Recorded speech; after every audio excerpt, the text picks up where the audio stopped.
Hello, Milo. You're the first. Ay, ay, ay, ay, ay. Okay, I'm a bit zoned out, okay, because I'm really tired. I started teaching at 5 this afternoon. I finished at 10 p.m. Watch a movie, Killers of the Flower Moon. Yeah, on Apple TV. So good.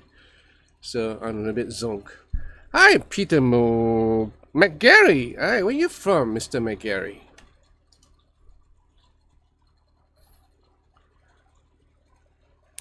Okay, I'm getting through. It's cool. Whoa. I got a treat for you. Hi, Timothy. Almost what? It's almost a year since I've seen. Oh, really? Yeah, I remember seeing you around back then. Ooh. Ireland, yeah. I kind of guessed that you'll be from Ireland.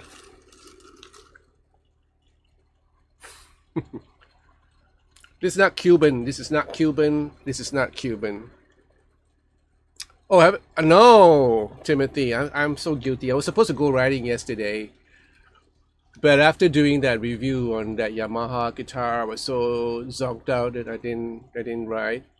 Today, no way, because I got a whole day of teaching, so I'm just really tired, and I wanted to do this live stream anyway, so I'll probably do it tomorrow.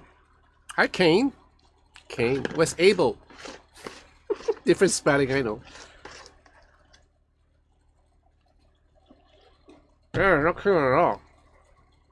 This, okay, close up. Alright, so this is a kind of a biscuit. What's the actual term for this?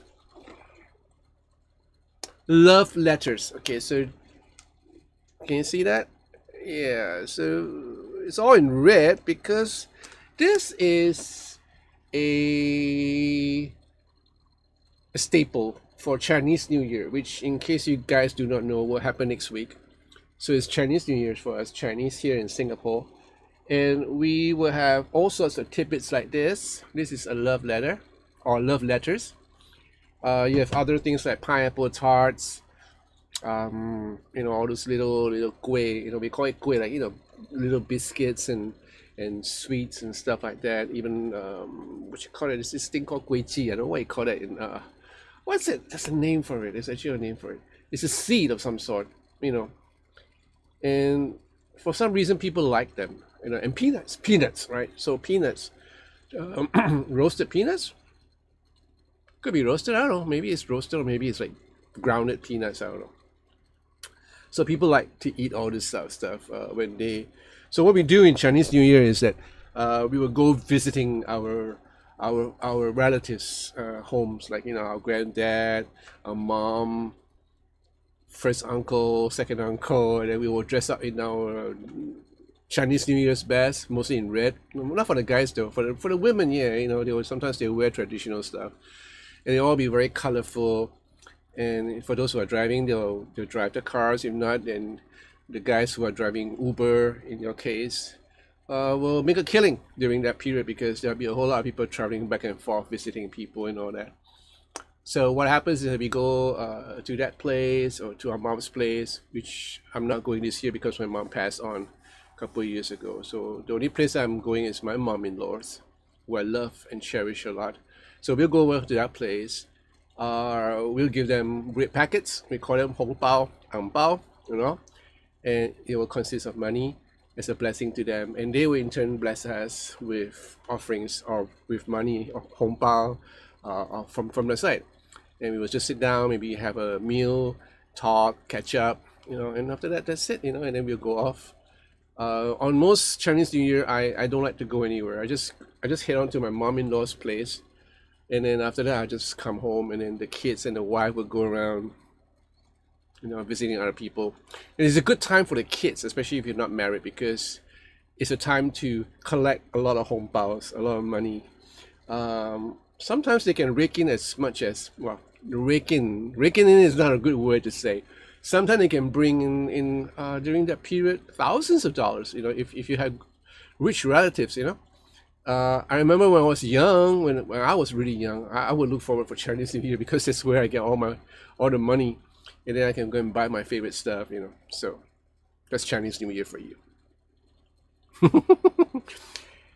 All right, so 18 people. Well, that's pretty fast.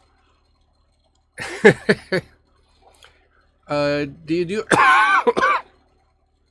a Christmas jingle with the girls? No, not this year. Waffle? Yes. No, not really waffles. I don't know how I call this. It's like a biscuit, you know. It's nice. Hi, Gregory Hill, Senior. Ooh. Hi, Glenn from Virginia. Wow, nice. Hi, Dennis. Hi, Max. Oh, happy holidays. Yeah. Hi, David. Hi, Darren Oak. Rake in. How you guys doing? All good?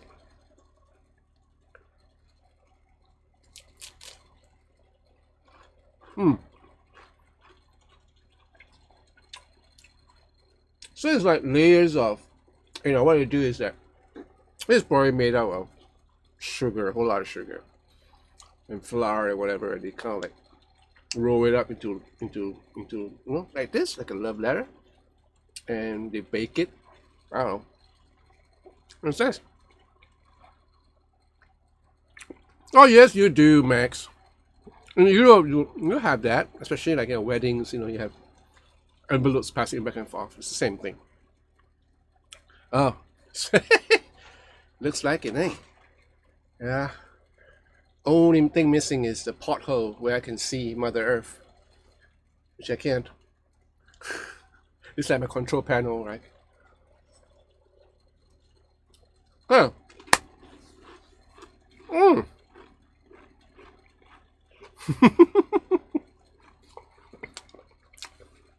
I don't know.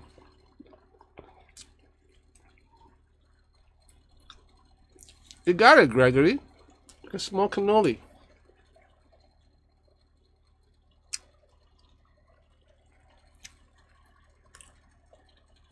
But we do get drunk here, too, Kane.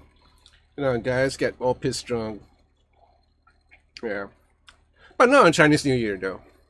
Not on Chinese New Year. On New Year's Eve, yeah. On Christmas Eve, yeah. But not on Chinese New Year. I don't know why.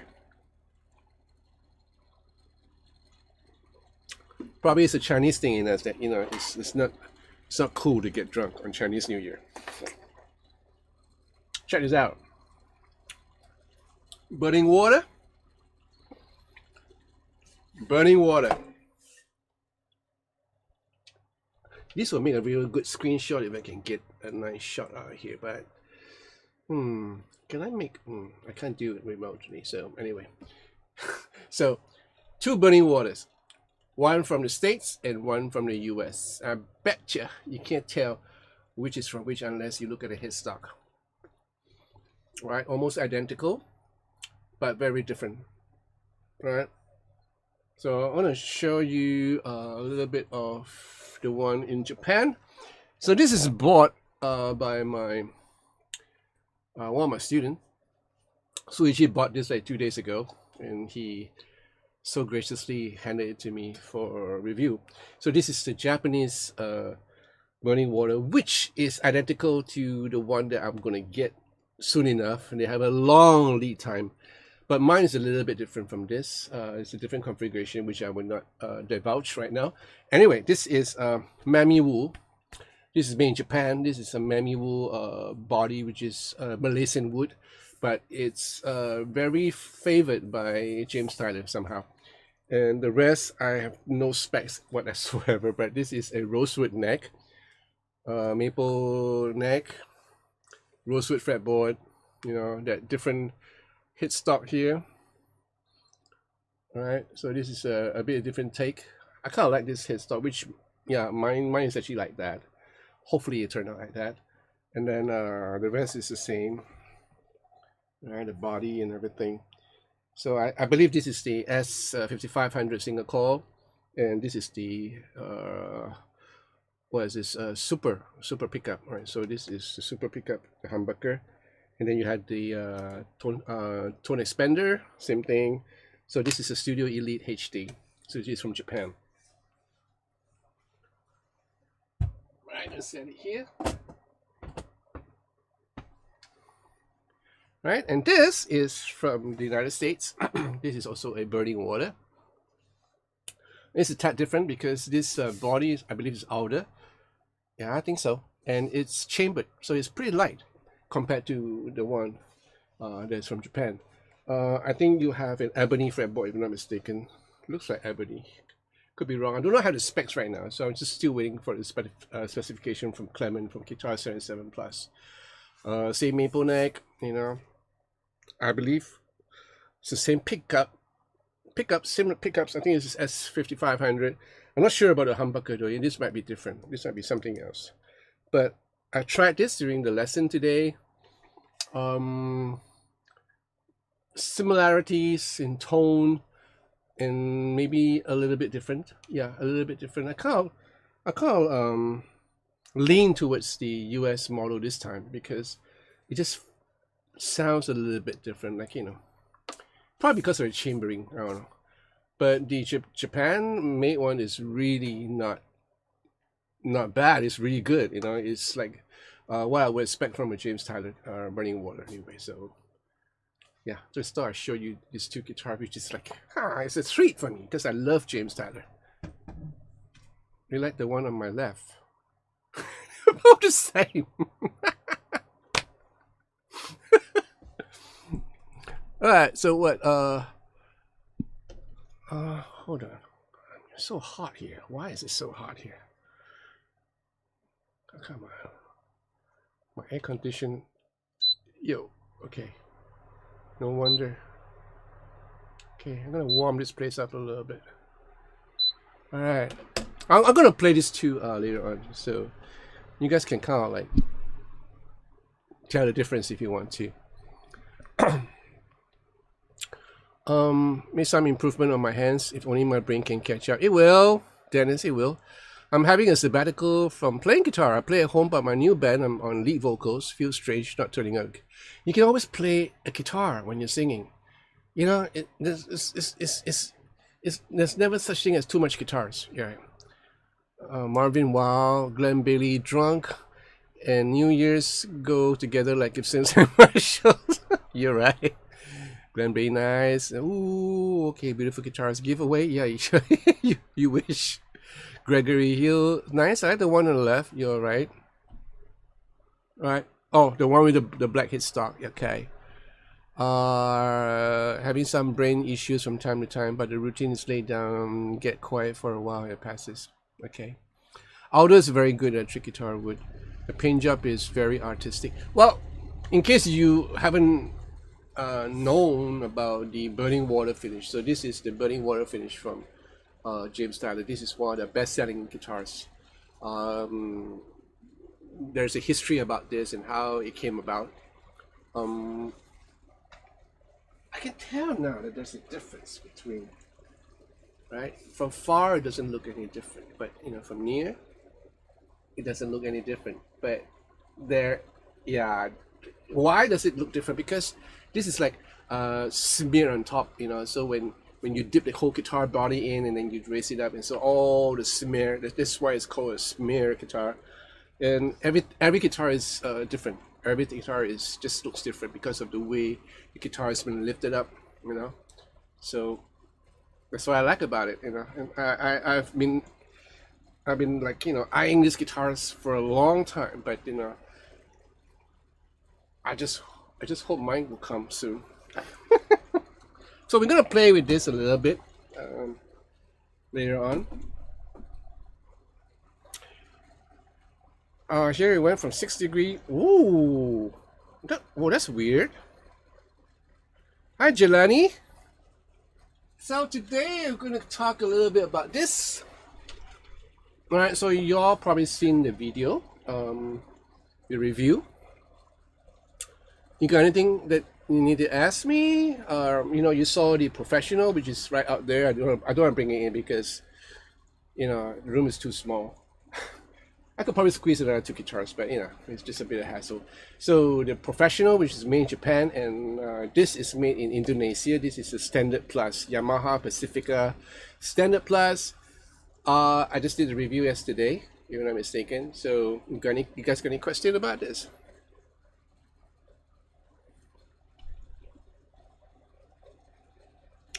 Yeah, right. It would never happen. Wait till I tell you the price differences between these two. It's like crazy. It'll just blow your mind, all right? So this is going for what? I don't know, about 2,000, I'm mistaken, 1,000 something. Where is this? Mm.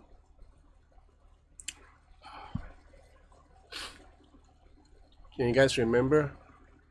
What's the price that I stated for this? Give me a second. Because the price is really important. It's something to consider, especially how many views do I get for this? 4,000? That's not too bad. The Professional has more views though.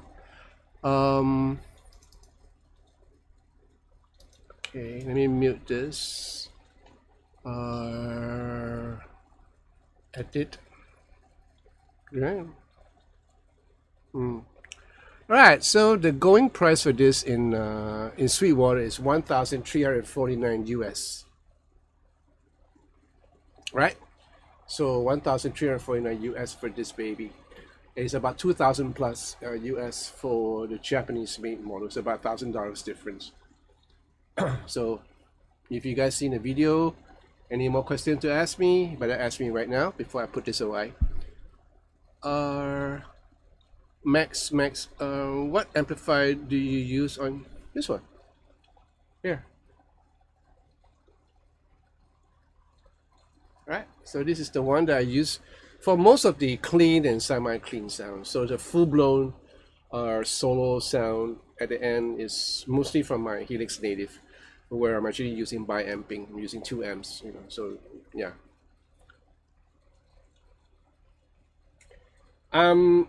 This is like a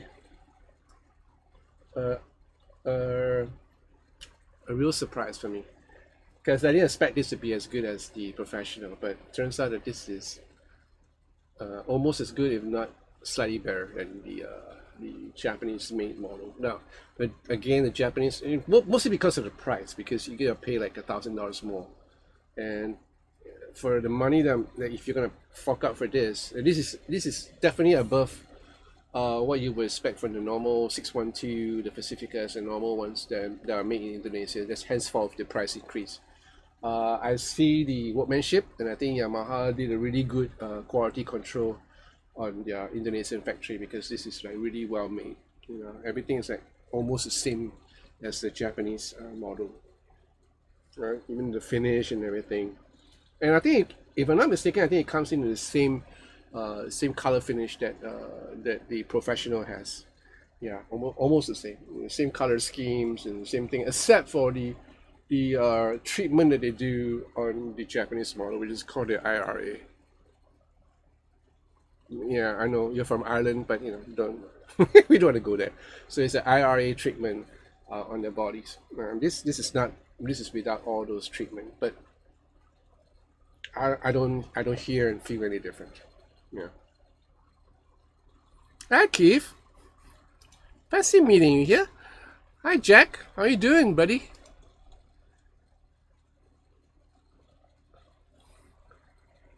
What? Clarkson and Clary bases, the cheapest.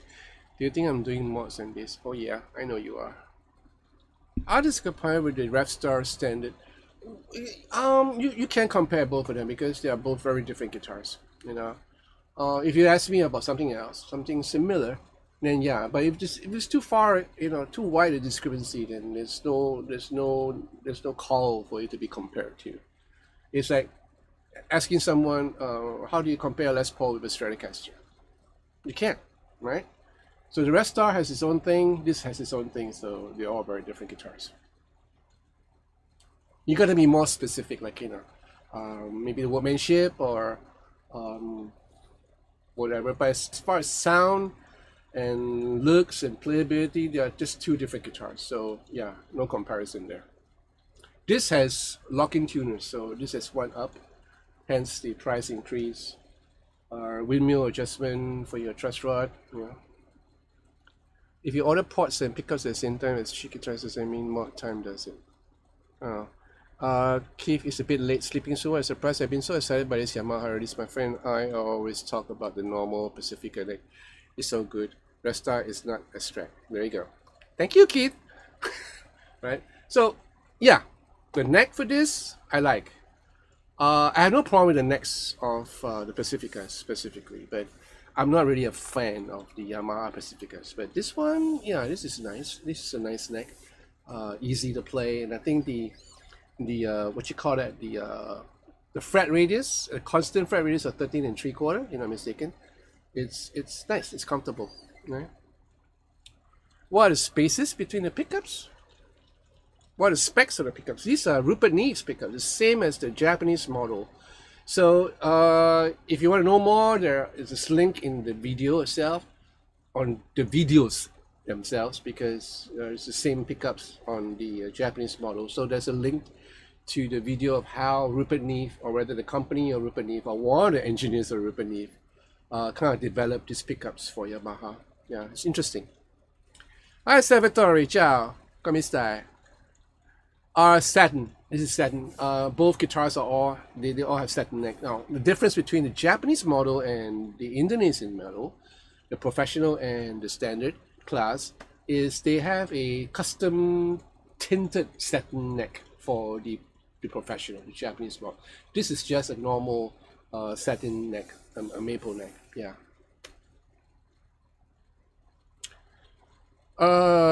Not really. I think this is a little bit thinner than the Fender. Yeah, this is a bit thinner. Any more questions?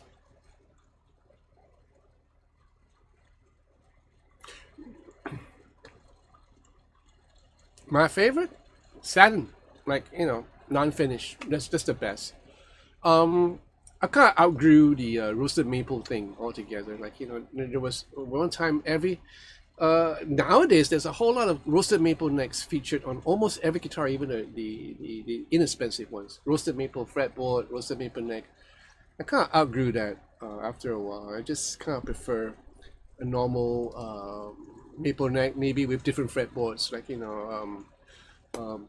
rosewood, ebony, whatnot. The Malaysian Blackwoods is really interesting. How's the weight?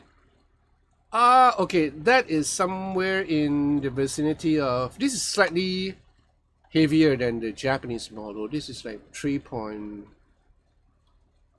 not mistaken, 3.54, 3.44 something. Yeah, so it's a little bit heavier than the Japanese model. And they both share the same alder body, but like I said in the video, maybe different batch of alder, different location where the alder wood comes from. So that explains maybe a lot of stuff of why this kind of sound different and plays differently. Right? So these are basically the Goto 510s, but they have a different take to it. Not bad. This is very different from the rest of the necks that I played. Like even my own She has a 510, but it's a higher version of the 510, but plays the same, stays in tune, 2-point tram system. Right? Are the fretboard wood the same? Well, apparently they are the same, rosewood, but different. Somehow they just look different. The rosewood just look different. I prefer the rosewood on this one because it's kind of lighter and you can see some wood grain pattern. The ones on the Japanese model is like just plain rosewood without any shimmering or any sort. Even has some residue on my fingers after I played them. So it's maybe just really real rosewood, like brand new. So sometimes fretboards does that to my hands. This on the other hand has I do not have any residue on my fingers whatsoever, and you can tell it's a little bit more prettier. Yeah. Did you see the NAMM show? What did you like more in. No, I did not. I didn't want to look at the NAMM shows because all these are all like little snippets. There's no like in-depth look into the guitar, so it's all like fleeting moments. And after a while, there's too many to absorb and too many to digest. So I gave up on NAMM shows, especially on YouTube years ago. I'd rather have a product in my hand like this one, which I want to thank my friend Daryl for for letting me really like hands on and claw and and touch it and play it, and then I can give you guys an honest review, right? If I don't touch it, and I hear someone talks about this and all that, that's not real. I want to touch it, I want to play it, and I feel how it plays.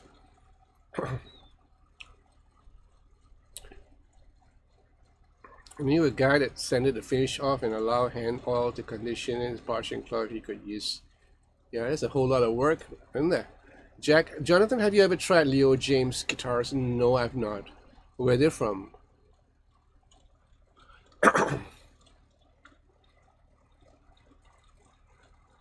Someone asked me a question just now, which I failed to answer. You will check Toman for prices. Yeah.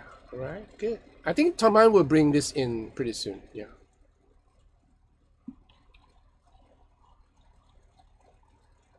Okay. So I'm gonna play this for a while. Hopefully I don't get too loud for my neighbors. This is, after all, like almost 2 a.m. in the morning. Let me turn.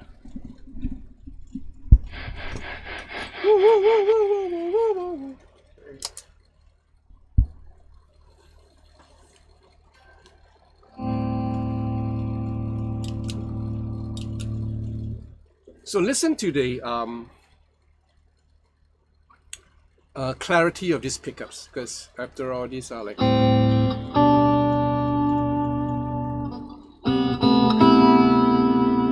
These are the Rupert Neve pickups, right? They're really, really clear. Okay, Keith, take care. Sweet dreams. Okay, neck pickup.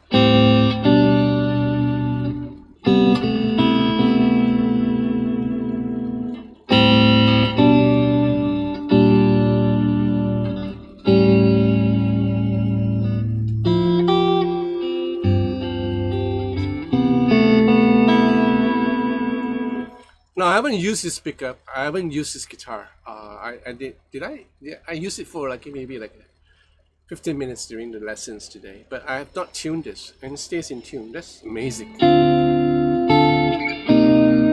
I haven't tuned this since yesterday's review. Right? Position 4.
Middle pickup.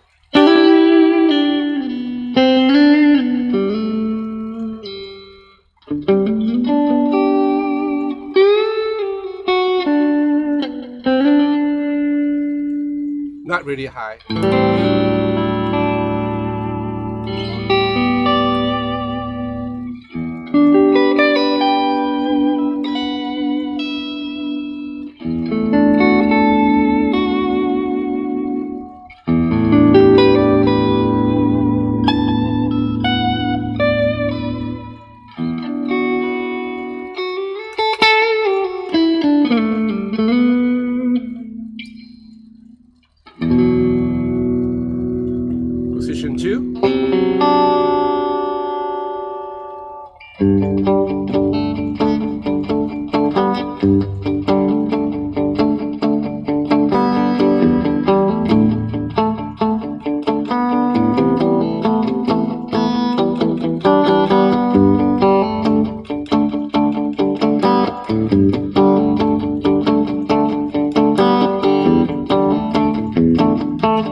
humbucker.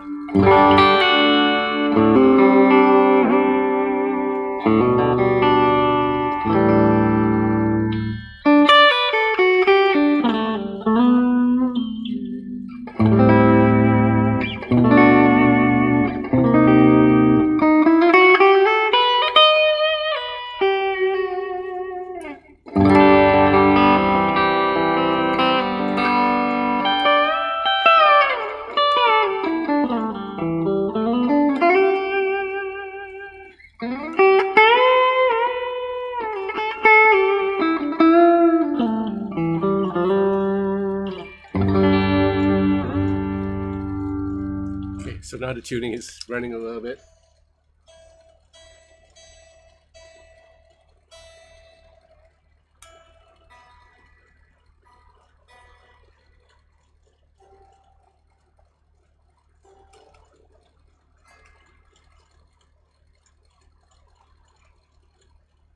Now you probably notice why during tuning I kind of like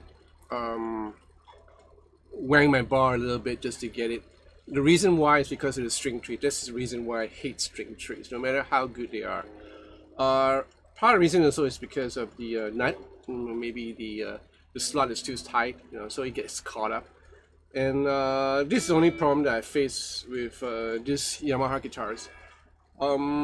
Not a big deal, with a little bit of loop. And if this guitar is mine, I'll probably foul off the side of the nut a little bit to have better access with the string rubbing. I'll probably get rid of the string trees anyway. Anyway, these are staggered lock-in tuners, so you actually, in all purpose, you don't need a string tree. So I don't know why they put a string tree there in the first place. So I would get rid of the string trees. Yeah, I will, because I can see the angle is like, it's okay, I don't need string tree.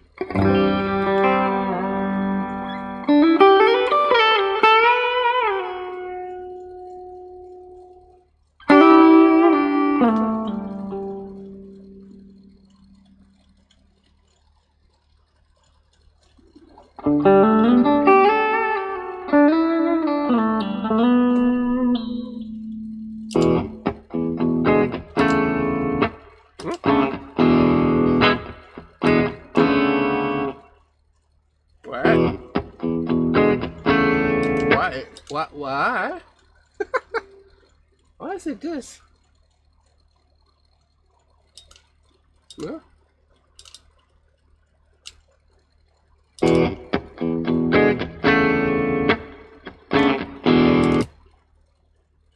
Clear.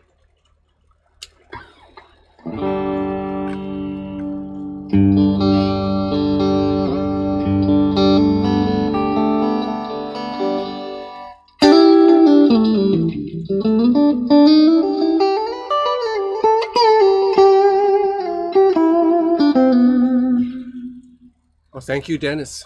Mighty obliged.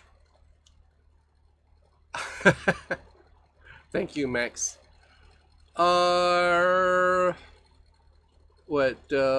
Rexomatic. Hey, hi. From Montana. Oh, wow. Wow. Have you ever played a Gibson Les Paul standard class? Did I? I forgot. I don't know. Maybe I did. I don't know. I played quite a number of Les Pauls in this channel. Looking at a 2010 with nice flame top, asymmetric fretboard, coils. Oh, nice. Are you looking at it, or you decided to get one? Hi, Mark. Max, when I wanted a cheap Telecaster, I bought one like John's.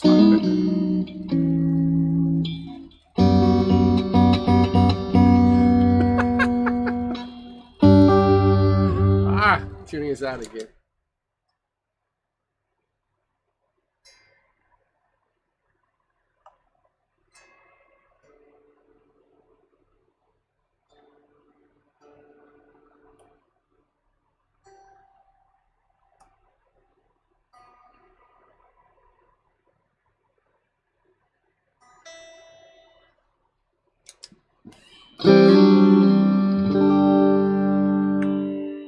Okay, so I'm going to do the neck pickup And we're going to do a comparison with the James Tylers, okay?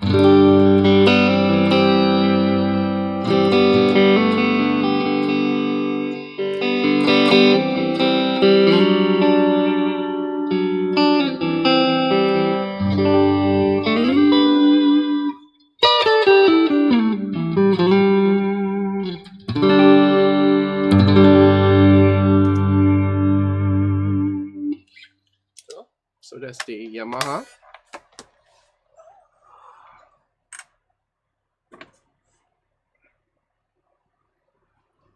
All right. So let's start with the Burning Water, the US version. Let's hear how it sounds like. I haven't tuned yet, so just going by faith. So neck pickup, all right.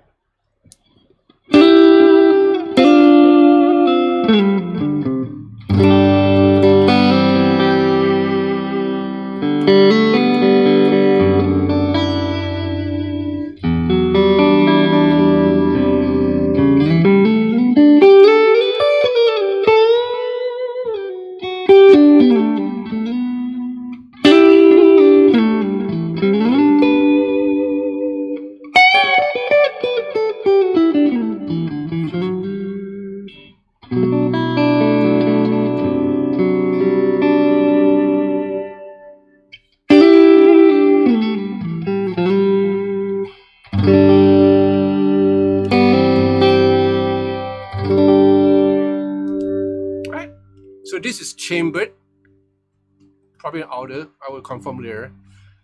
All right, so this is chambered James Tyler Burning Water. So now I'm trying the Japanese-made Burning Water with the mammy wool body, almost the same configuration except maybe the fretboard. Yeah. So first position. All right. Here it goes.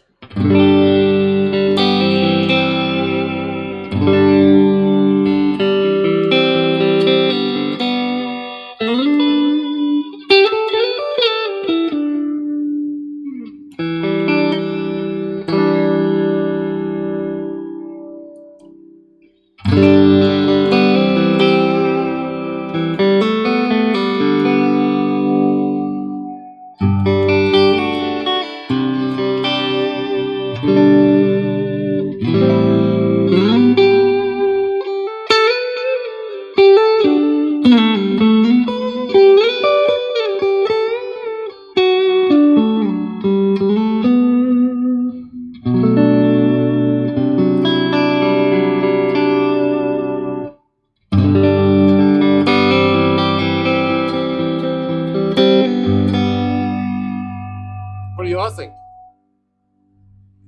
I find this is like more milder, more warmer than this. And this is no slouch. This is nice. This has the clarity and the weight.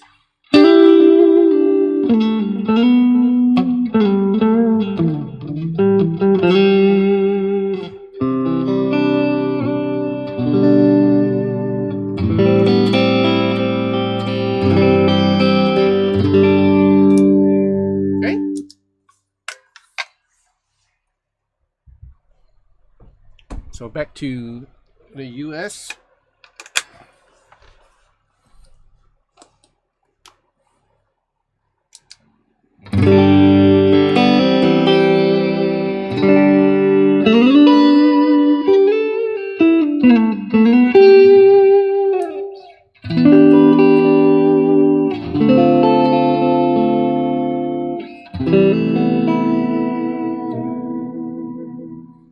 Different. I can tell.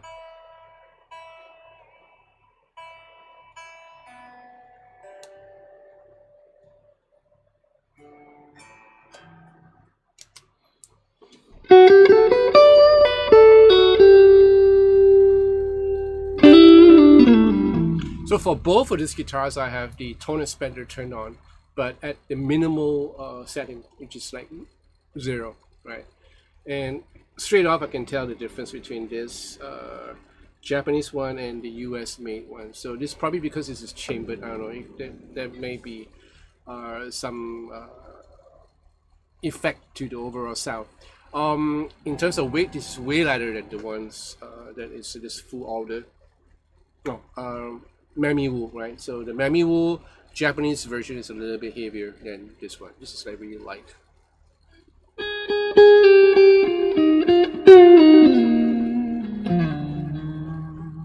All right, so what? So you guys talking about peanut sauce? Hi, Mark. I say hi to you. Yeah, so, Sergey K. Hi, John. What do you think about a .13 gauge on a Strat type guitar? Ooh, have you ever tried that? No. That's pretty thick.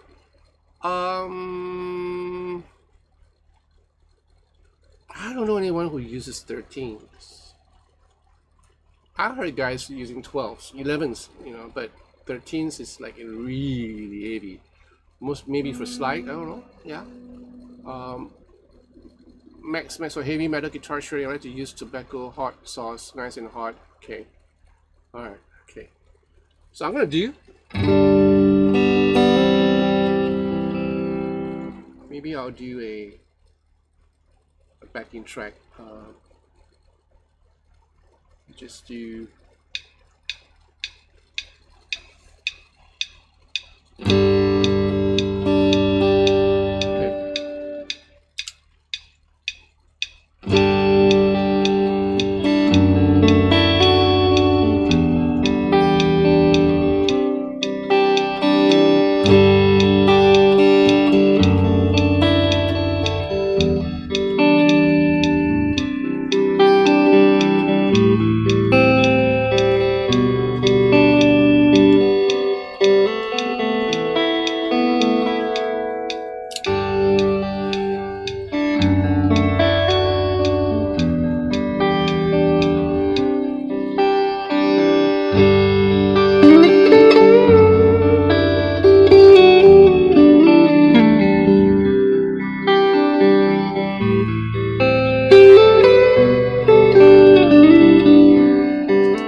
I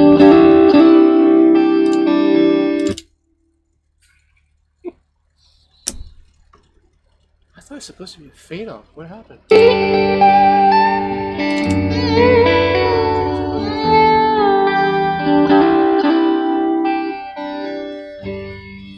Anyway, so very, very different sound from both these guitars, as well as the Yamaha Pacifica.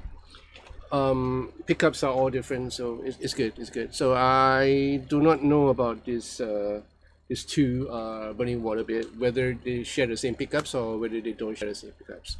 But I can tell you safely that they both sound very different. What is this? I can't go bigger for that. I can't go very nice. And when I was young and tough, I used barbed wire. I used to use 09s and 42 on my EV and other LK. I have a couple of 8s on. It has to be the right. When you play, you're hearing the guitars through the speakers or through your monitor speakers. Here, right here.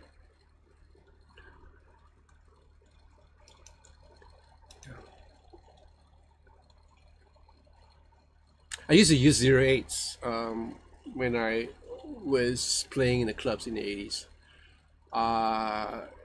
Most of us, like, because we were playing like 3 sets or 2 sets a night, I was thinking that 08s would be less demanding on my fingers, which is wrong because I break strings every now and then, so it gets a little bit tiring. And then after a while I just swap it to 09s and I stopped breaking string for a while. But when I went for the bigger shows, like the bigger concerts, I started breaking strings because of adrenaline. And then I decided, I think somewhere in 2010 or way before that, about 2008, I decided to go 10s and never looked back since. So, interesting fact, this is strung with 09s because it belongs to my student. So we are on the 09 thing because I want to help them to bend easily. So 09 gauge is the way to go right now for them. And this is strung with 010s, as per factory strung from James Taylor. But when it comes to playing both of them, they're the same. I don't feel any difference. Like like when I'm playing on the Standard Plus Yamaha, I know this is 09s. I can tell this is 09s by by the leeway I get when I'm really bending over bends. But apart from that, I don't feel any different, like in terms of tension. And that was the one thing that got me when I first had my first James Taylor, the blue one that Dennis is so fond. I didn't know that it was strung with 09, so I was playing it and I was like, really having a time of my life. And then Clement called me and he texts me and says, "Oh, don't get carried away because this is actually strung with 09." I say, "Really? I couldn't tell. I really couldn't tell." And later on, when I decided to procure the guitar, I brought it home and I decided to restring it, and I restrung it with 010s. And surprisingly, it doesn't play any different. Yeah, so this is the thing about James Taylor guitar, which I can never wrap my head around. It just has that string tension that is so appealing. I don't know what they do. This guitar is like set up really nicely out of the box, especially the American one. Really, really nicely set up. Yeah, and this I set it up for my student because strung it with 09, so I did do the intonation and stuff like that. So very minute, really good. Hi, chocolate and cheese. Thank you, Max. Okay, so I stopped playing. Any questions?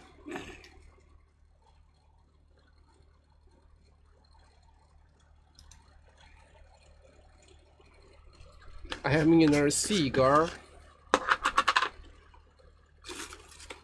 from Havana.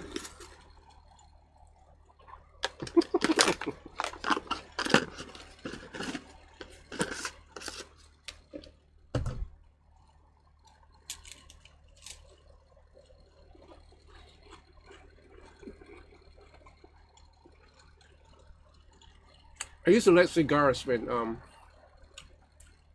was smoking back then. I love them, but everyone around me hates them because it's like, so stinky, but I just like them. Max, what's on your pedal board rack? You interested to see my pedals? Well, I actually made a video about this, so you might want to check it out. Sergey, I play tens, but I've seen videos where a guy playing jazz on 13 arch top, it sounds really different. Oh yeah, obviously.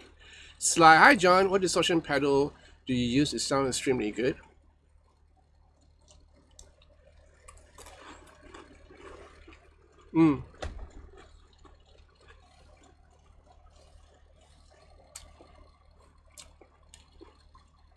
I'm wondering whether I can get my remote camera out that far. I highly doubt it, but I'll give it a whirl. Just give me a second, guys.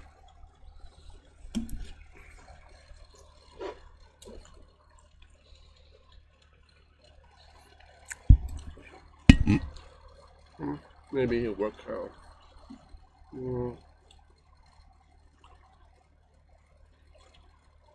Display capture, video capture device. Right. Right, it does. Okay, so this is my effects. Let me turn off the light so you can get a better view. Alright. So basically I have a okay, I have a cork tuner here. This is called Pitch Black, if I'm not mistaken. It's really interesting pedal from cork. It's a tuner. Now it doesn't go this way, okay, so it goes from here down. So yeah, I can't go further enough, so you have to make do and see what you can. This is the Origin Effects Kali 76 Plus stack, sorry. So it's like two compressors in one. I really love this pedal a lot. This is like my favorite compressor pedals of all time. I have a couple of pedals that I really like when it comes to compressors, but this is my favorite. The Kali 76 is already good enough, but the stack is another animal altogether. And then I have the exotic RC booster, which is really useful. See a couple of guys have this always on. As you can see, this is on. Sometimes I just leave it on just for to bring out certain harmonics in the guitar. So this is something that I really like. And the best part is there are two boosters in one, so I can activate this and then a light that comes on. So there's a knob here that kind of like let you adjust the gain of the second booster if you need to. So this is really useful, right?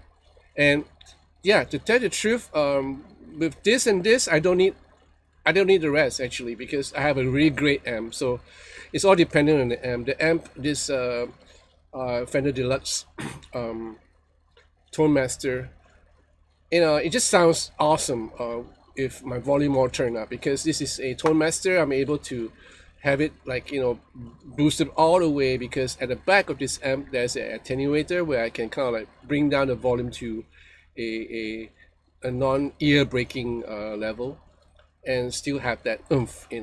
But if I really wanted a smoother kind of sound, that's where my third pedal comes in. This is Origin Effect DC Boost. Yeah, you can tell that there's two booster pedals, but this is a different thing altogether. This has a drive function in it, so it can actually act as a overdrive pedal too if you want to, which in this case it is acting like an overdrive pedal right now. But I can set it to a clean boost if I want to, right? And then from here I go to my Halcyon Gold, also for Origin Effects. This is strictly a overdrive pedal, like a clone. Yeah, like a clone. This is exactly like a clone.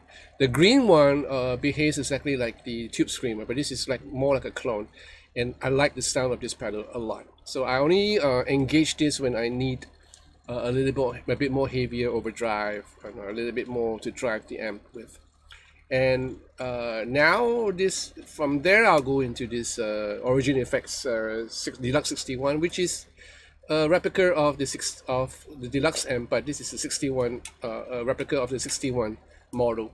Or this is not. This is Tone Master after all. But I can get pretty much everything that I can get from here, but a little bit more different. So there are a couple of adjustments here where I can kind of adjust, especially for my tremolo, which I do have, sorry, a vibrato, which I do have the vibrato effects here. So this is like a repetition. But there are effects, there are adjustments here to kind of like change the sound drastically on the tone, and even a drive function here, or yeah, what do you call that? Yeah, a drive function. So I can kind of overdrive this pedal as, rather I can always use this pedal as an overdrive pedal, but the sound changes drastically. So I don't know how to explain it. I kind of like the sound. So sometimes I kick this in when I need a certain sound I'm looking for, and I will try to tone it. After this goes up to this pedal from NuX. So this is the NuX mod core, which is like a chorus, and everything. It has Univibe in it. They have like, what do they have? They have Fraser, Flanger, Univibe, a couple of different choruses. Really nice chorus effect. I kind of like this pedal a lot. So sometimes I'll kick this in for certain things, and then right after that I have the delay. So this is called the time core. It's not red in color, so the color correction in this whole thing is all out of whack. It's actually orange in color. So this is the time core, the delay effect, and it gives you a whole lot of delays that played, tape, echo, and stuff like that, and you can kind of like adjust whatever. And there is a another function when if you hold a foot switch, it'll give you a different thing altogether. And after that, to the verb core. So the verb core is basically just a reverb unit. You have, again, different reverbs, like spring, plate. Did I say plate for yes? No, I don't mean plate. I mean digital delay, analog delays, slapback and stuff like that from here, and then plate reverb and spring reverb and whatnot from here. And you can kind of like hold on this foot switch for a shimmering effect if you want to. And last but not least is my looper pedal, which I have it here because for my teaching, when I'm teaching a class here. I do not need this when I'm doing a gig. Definitely will not need this when I'm doing a gig. So I'll probably replace this with another pedal. I will probably kind of shift everything down, and see what other stuff I can slot this space with. As of now, I have no other need for any other pedals. Right?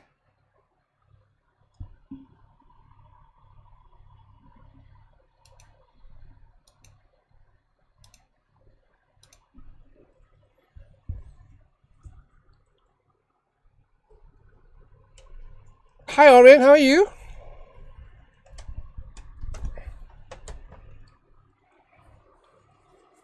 You need a looper?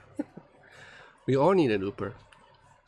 Yes, Marvin, the attenuator is built into the Deluxe. So if you guys want more information on all these things that I've spoken about, the effects and the amp, go to my channel, look on the playlist, or you can search Fender Deluxe Tone Master, or look under Fender. There's a playlist on Fender. You can find the review of the amp there, where I speak in more detail about what the amp has to offer. In terms of these effects, you can look under the various playlists, like Origin Effects, and then you have this all Origin Effects that I reviewed, or under NuX and UX, where I've done all the reviews for the NuX that is in this pedal board itself. Probably not the mod core. I haven't done the review for the mod core, which I will in the future. Or have I done that yet? I forgot. I know I've done this too, so I have not done this yet. The review for the mod core, right? Oh, thank you, Sly. Dennis, I think you have hit on the perfect combination of pedals for your style. Thank you, Dennis. Great choice of pedal. It fits your style in the way you play and teach. Yeah, probably. But I think the question that a lot of people ask me about is the sound that I get when I'm doing a full-blown solo, which is not done here most of the time. I actually have a Helix Native on my digital audio workstation, and that's why I use the Helix, and this is why I use live too. So it's basically a bi-amp patch where I have two different amps on a wide spread. I believe I have a sort of a Uber kind of sounding amp and a Soldano on one side. So they are both tweaked very differently, and I had it like pan hot left and hot right with slightly delay, a slight delay, so that you can hear the stereo difference. And from there, I have a whole bunch of other stuff like compressors, EQs, some time delay effects, delays and reverb, and some pitch shift and stuff like that to get the sound that I want for my studio sessions. And this is basically the sound that I use when I'm doing live. And this is basically the sound that you hear in most of the videos where at the last, when I'm doing a shred or doing a full-blown solo, this is the sound that you're hearing. And unfortunately, I cannot show it to you because it's in my DAW. It's kind of hard. But for the first part of most videos where I'm just running through all the clean sounds and even the demo section is all done through here, just strictly here. So the clean sections, I will probably add stuff as I go along, probably just a compressor, and then if I really want it clean, and subsequently I'll add in a booster to dirty out the sound a little bit. And in some cases, I bypass the Helix native altogether, and every full-blown solo is coming from the Halcyon overdrive and the amp. That's it. So it's probably the compressor, maybe the RC, and the overdrive, the Halcyon overdrive, and I can get the sound that I wanted. But sometimes I just want a spread. I want that heavy overdriven sound. I don't use distortion pedals at all. I would love to try the ones that Steve Lukather uses, or even the one that Michael Landau uses. So they're endorsing a couple of these pedals. It'd be interesting to get my hands on one and hear how it sounds like. Part of me loves distortion pedals. And a part of me are a bit apprehensive about distortion pedals because they can get out of control if you're not careful. So overdrive, I love overdrive pedals. So I reviewed a whole bunch of overdrive pedals, and again you can look at it under the playlist of pedals. I find that overdrives are easier to control, and it's more suited to my style of playing. Distortion, yeah, I love them. I used to use distortion pedals, the Boss distortion pedals back then, but again, it's a different genre, different time.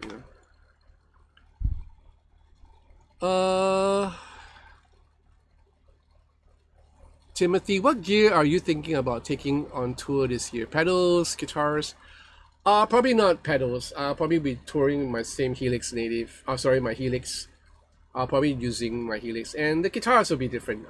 This time round, I'll be touring. When it comes in March, I'll be doing a show in China. I'll be using my Xu guitar, and then for the next two shows, which will happen on May, I will probably be using the new Xu guitars if it comes out by then.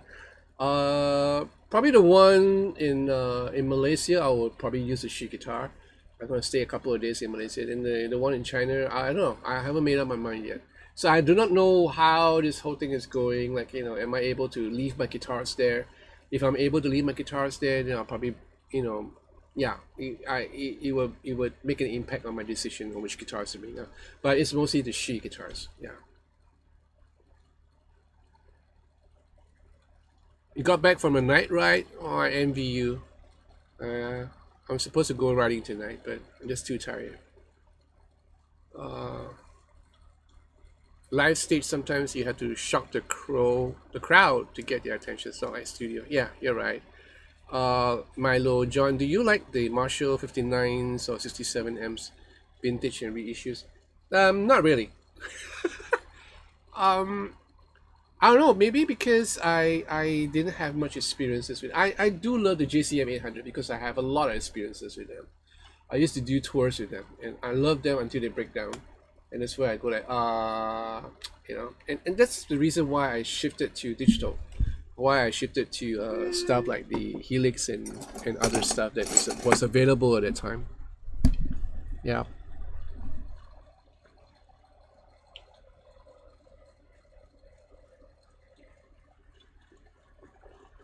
But I'm sure they're great, 57, 67 amps, even the box amps, the old ones.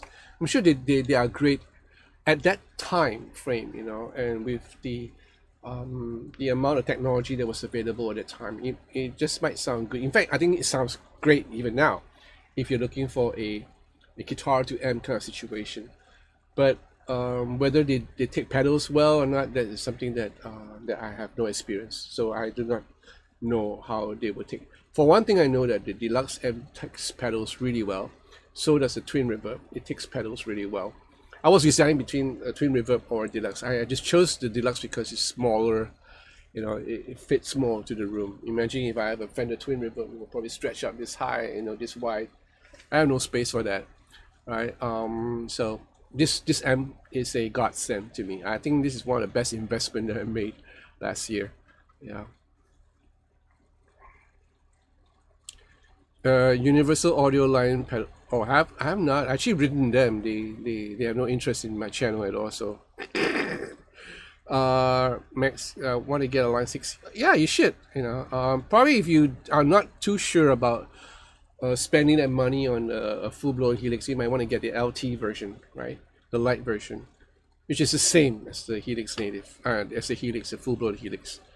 That is in studio, a well-thrown pedal is effective. That's why they make the best tone out of metal. Good Lord, Dennis.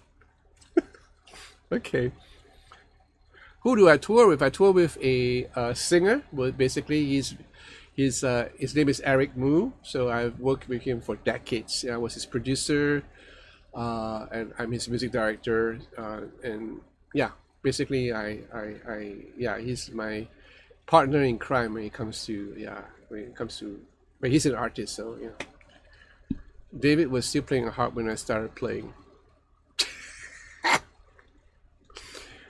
John tours with a baby metal band. No, I don't. I don't play, I can't play metal to save my life. I'm not a metal player. So we had this conversation this evening with I had this conversation with my students. And we're talking about how to tell whether you're getting the right tone, you are maxing out on your guitar, right? You know, because say a basic guitar, you know, a normal Strat will have like 5-way pickup selector switch, right? So he asked me, like, you know, how am I supposed to know what tone is the right tone for me? And he kind of like settled on a single tone, and he thinks this is the best tone that you can get. I said, no, you haven't discovered the full potential of your guitar until you run it through a real amp, which he does have, and then and going through the settings. Like, you know, I'm talking about settings like you know, the pickup position, as well as the tone control, which a lot of people neglect, me included. But sometimes when you want a certain tone in your head, I would play around. If I want a certain tone in my head, I would play around with the tone switch, which I do occasionally. But for what I do on stage, no, I don't touch the tone control at all, because I can't have the sound that I wanted EQ'd and compressed and set up in my Helix before I even tour. So I have the sound over here. I'm hearing what I'm hearing, and I know it's like 80% or 85, maybe 90% close to what people are going to hear on the FOH, you know, front of house. So that is what that's why I spend a lot of time getting my sound in this room with my studio monitors. Again, 85%, which is quite close, not 100%. You want to nail as close as you can. So what I do when I go on stage is I actually have on my MI list, my music instrument list, a pair of studio monitor, or no, a pair of monitor speakers, floor monitor speakers. It doesn't have to be FR, just normal, you know, so I can actually hear how my guitar sounds through the speakers. And I don't have them really loud, because I just want them to be kind of feedbacking to my guitar pickups. So sometimes I want some feedback, I can get it. So it has to be a certain volume, but not terribly loud, so the engineer is not too unhappy with me. So he's happy that, you know, I'm keeping the stage volume pretty low, because we are all using in-ear monitors anyway. And if sometimes the places, the gigs that we play is too small, stage is too small, then I'll bypass the studio, the floor monitors altogether. I can live with just, and I'll go by faith that it will sound good, because I trust in the front of house engineer to, you know, for his ability to make my guitar sound good. So I was talking to him, my student, about, you know, the potential of guitar is always there. You have 5 positions. Some of us have like 7 positions because of the split call. And just run your guitar directly to your amp if you can, and maybe just use a compressor if you need to, and a delay and a reverb, and that's it. No overdrive, nothing. And listen to the sound that you're getting from the amp. So in this case, if I were to plug in this guitar to this amp, and I have nothing on, no no booster. I have my compressor on, which is set real minimal. It's not like a suck it, a sucking sound. This is like a normal compressed sound.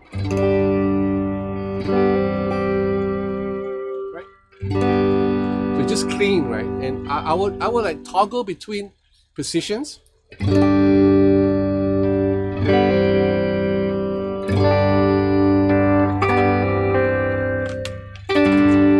And you can tell that every pickup position on a pickup selector, every pickup selector position represents a certain sound.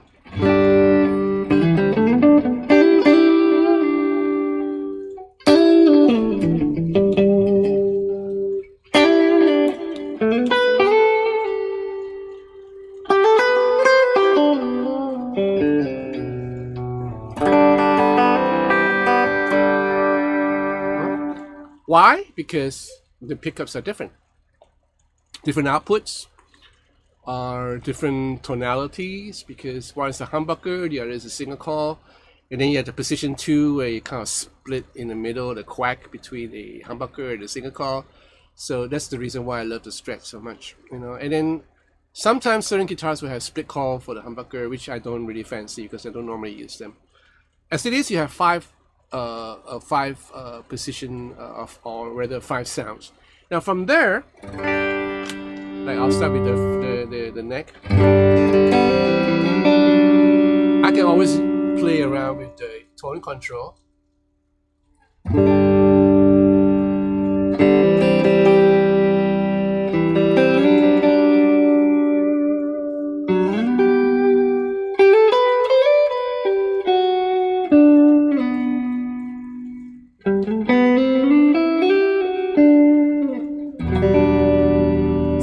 So the original sound is this, kind of bright sounding, but if I kind of tone down the highs, I get a really nice warm sound.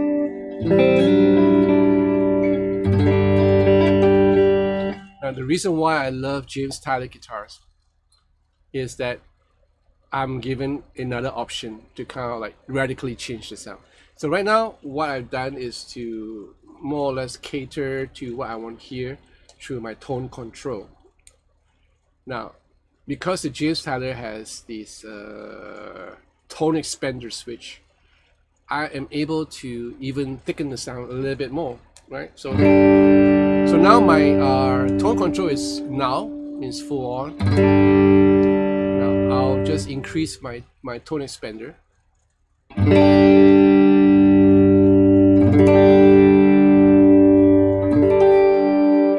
The highs start dropping and the low mid start climbing, and it's almost like cutting off my tone control, but with a different feel altogether.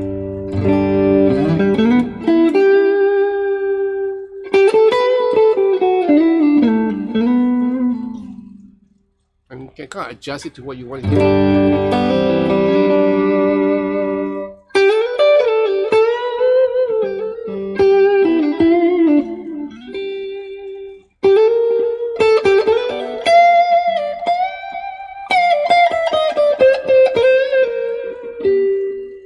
If I back off the tone expander, I'll come back to the normal. To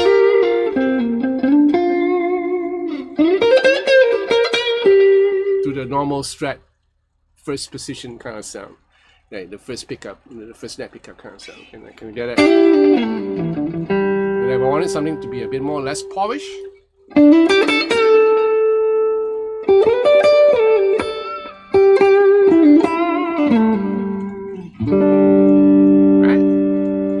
the same thing goes for the bridge pickup. So this is without the tone expander, with my tone control all the way up. Now if I want a more milder tone, I can kind of back off the tone control.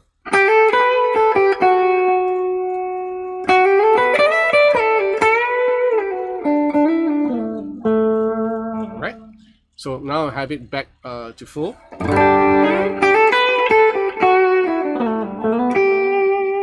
If I add on the tone expander, increasing.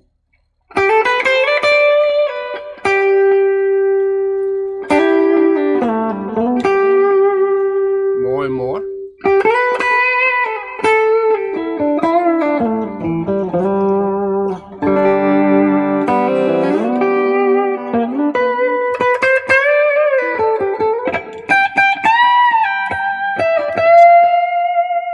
Back off.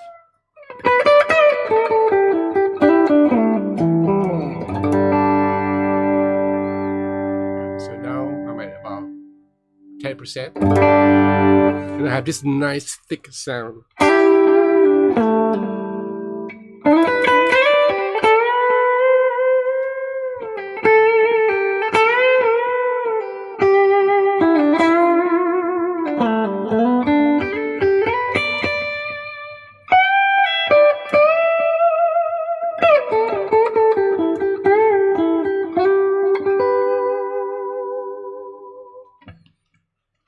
Cool.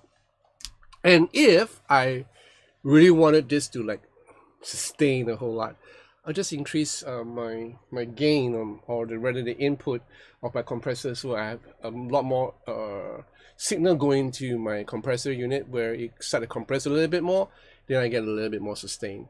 And it's how you play around, with your effects, with your guitar. So just by having a guitar with just a stationary setting on your compressor, I'm able to get a whole lot of sound. Well, granted that not all of us have the luxury of owning a James Tyler, but even without the tone expander, you can actually use your various pickup positions to kind of like cater to the sound that you're hearing in your head. You must have an idea of what you want to hear in your head in the first place, and then play around with your tone control.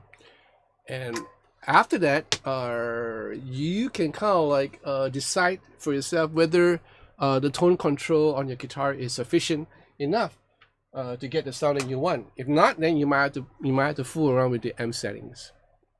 All right. So normally when it comes to the amp EQ, I have it all on flat, like 5, all the way 5. Everything's 5.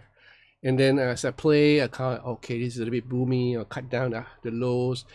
This is a bit muffled. I'll bring up the highs a little bit, because in the deluxe, Fender Deluxe, it's very simple. It's just low and highs, right? There's no mid control because they have a whole lot of mids in a Fender Deluxe. So you don't have to worry about not having enough mids, MIDS. So for the treble and the bass, you can kind of like cater to what you want to hear. Again, that is subjective to your guitars, different guitars. Like if you're using a 335, a Les Paul, a Stratocaster, a Telecaster, a Duesenberg, a Gretsch, every guitar will sound different. So you got to like cater to what you want to hear. Hope that helps.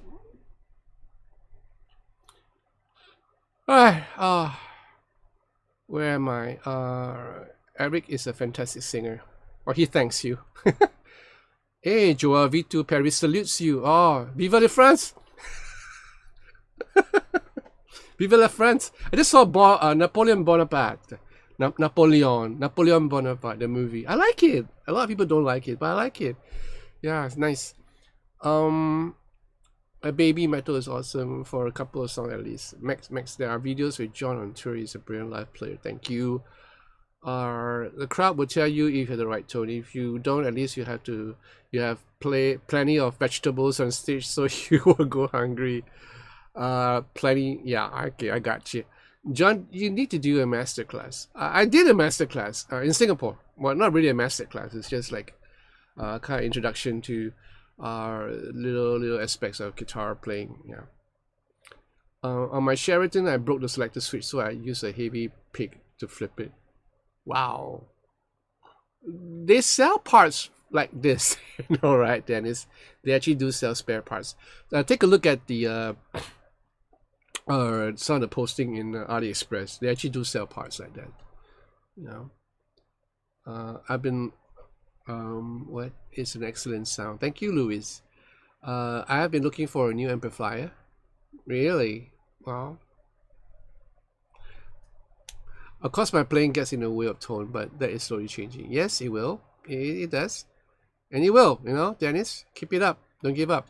Is your Fender Tone Master Deluxe Reverb Blonde? Yes, it is. What does your wife think of you hanging out with a blonde in the studio? I'll tell her that I'm a gentleman.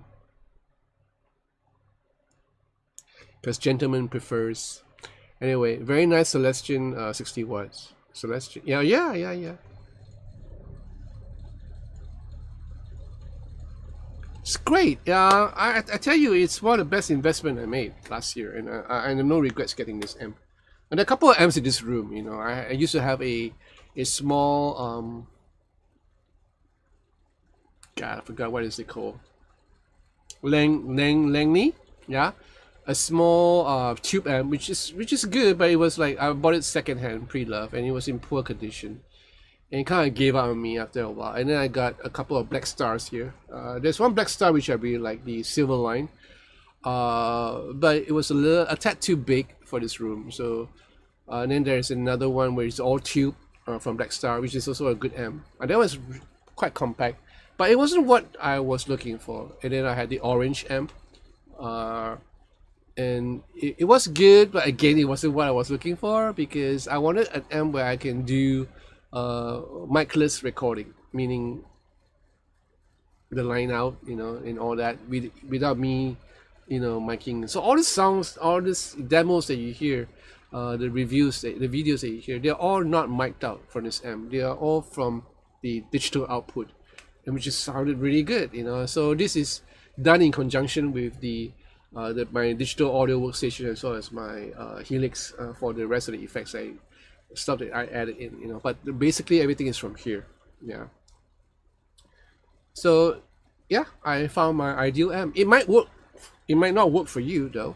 It works for me because of my environment. So don't be copying me for certain things that I have or own or uses, because it might not work in a situation. So give it a try first, and give it some thought as to whether you need an amp like this, or do you need a smaller amp, or I don't know, maybe you need a bigger amp because you have a bigger room. I don't know. So always look at your own situation and your own environment and see whether it fits your environment. Yeah. No, I have not, Timothy. All these names that you utter are all like alien to me. Yeah, I never heard all these amps before, or brands of acoustic guitars. I know that Canada has a lot of nice acoustic guitars, yeah, but I never heard this Cementis. Nice name though.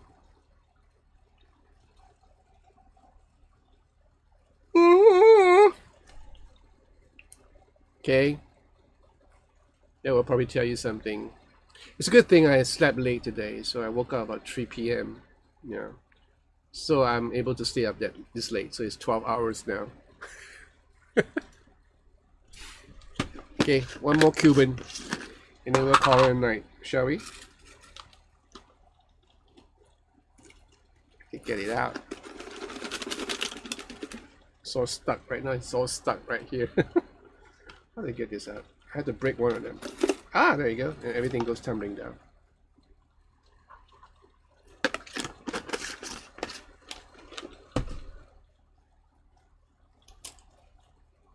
And don't forget, I have another amp here. Mesa Boogie is in here. I haven't used this amp for a long time. I'm going to start using it soon enough. So this can do a whole lot of stuff that this amp cannot do. But this amp can do a lot of stuff that this amp cannot do. So, two different.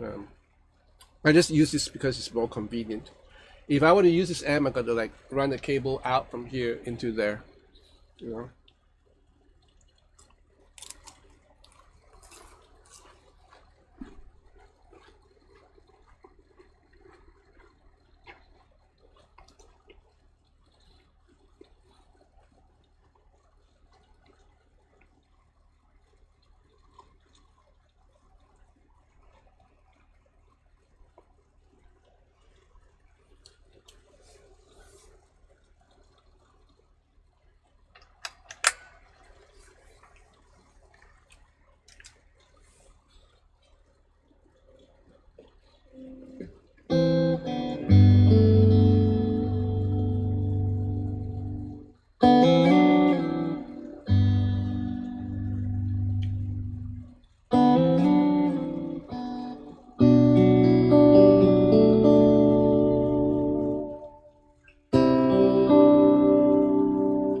I'm not afraid of you copying me, Max. I'm just telling you, like, choose the one that suits your needs.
Hi, Carlos.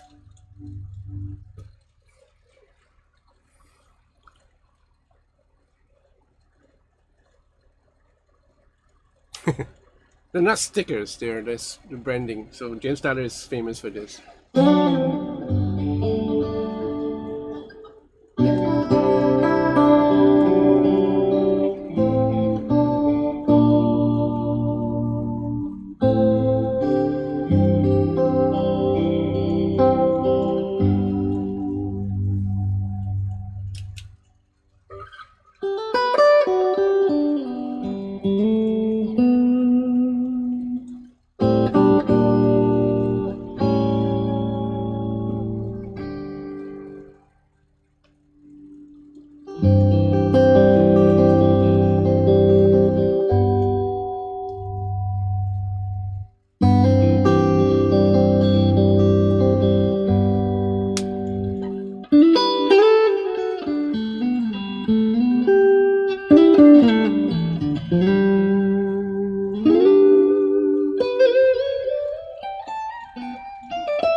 Carlo just said it.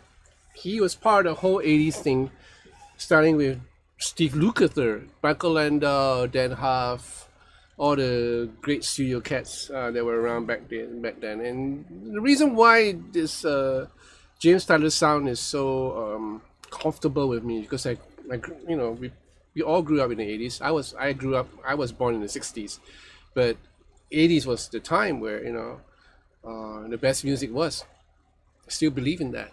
And you grew up with that music. You kind of like identify with that time, and it never did went out of style because just that there's not much guitar players like these guys that we just talk about.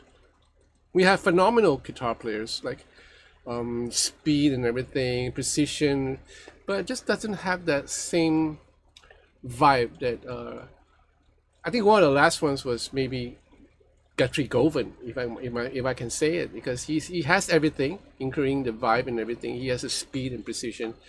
I think the real last one was like Steve Vai, But the rest of the cats, like Van Halen, even like say Richie Blackmore, for example, or Yui Malmsteen, no matter what, all the great players, Steve Ferrone, Steve Ferris, Dan Huff, Michael Landau, Lukather, where's this other guy? What's his name? Oh man, I forgot his name. So many of them. Richie Zito, all these studio cats, they have the thing, and a lot of them went to James Tyler because they wanted a guitar that is usable in a studio. And this is basically a studio guitar if you think about it. This is not the full number 3 maximum configuration. This is like the number 2. So we have, like I said, the tone expander and everything. It's very useful in the studio where you just bring one guitar and you can get by. So that was the whole purpose of this James Tyler guitar, the sound that they deliver, right? And later on, it's the playability of it, the aesthetic and everything. But it all boils down to one thing: it's the sound and the playability. 2 things, okay? And that's it. That's why I'm a fan. I'm a fanboy. How many times do I have to say it? I'm a fanboy of James Tyler guitars.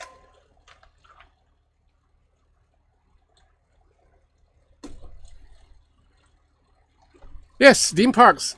You're right. You name it, Carlos. I was looking for the name. Yeah, Dean Parks. Dean Parks is one of my favorite guitar player because his lines are so melodic. Like if you ever heard the solo on "Goodbye Girl" by David Gates, you'll know. Or some of the Brett songs, later on. I think back in '78, mistaken, or '77, they had an album called "Lost Without Your Love." There was Dean Parks all over the place. Incredible player. Yeah.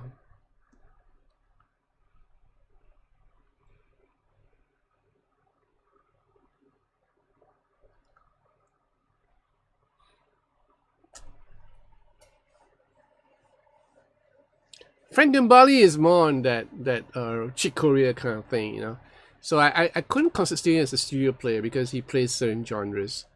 Great player though, yeah. Tim Pierce is much later. The earlier guys they're like best. Listen to Eleanor Gray as applied earlier on, Patti Smythe, and We Built a City. Yes, Drumlin Ronin, not my kind of music. I was born in '67, so I had a great pleasure of seeing those guys playing in the late '70s. Cool. The '90s, the '80s was the best part. I find the '80s was the best time period for music. I just saw the documentary of how they did We Are the World and Netflix, and it was so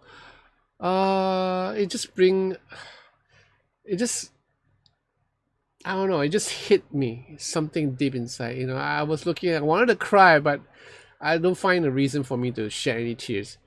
I see all these guys that are no more with us, like Michael Jackson isn't there anymore. Kenny Rogers is not there anymore. A lot of guys are not there. Al Jarreau is not there. Al Jarreau was kind of high during this recording session. It was really funny. You watch the documentary. It's so fun. You see all these guys there: Bette Midler, Cyndi Lauper.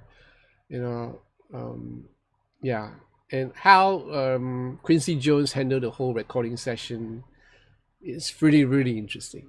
And they actually did a short segment on who played on the backing tracks. I didn't see the guitar player. It probably is Dean Parks. I don't know. It probably could be Dean Parks, but I know that the drummer. I recognize the drummer. What's the drummer name? Great Sessionist. What's his name?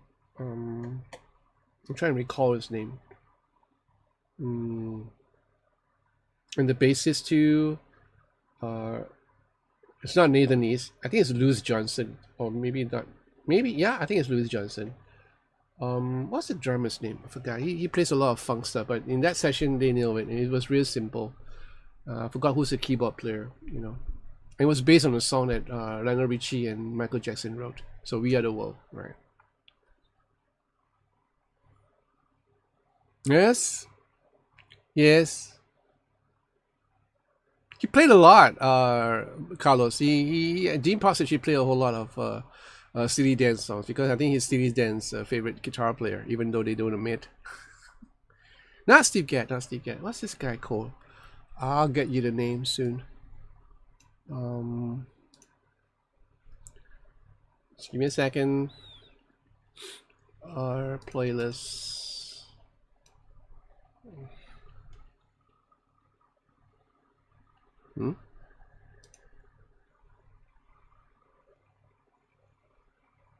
He actually played on one of my songs that I wrote many years ago in LA when the artist went over to LA to record, and he was playing drums for it.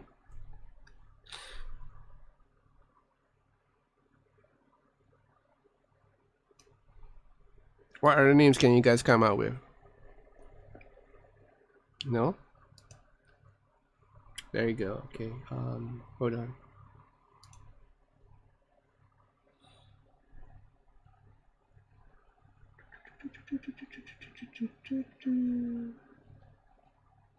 Where is it? Where is it?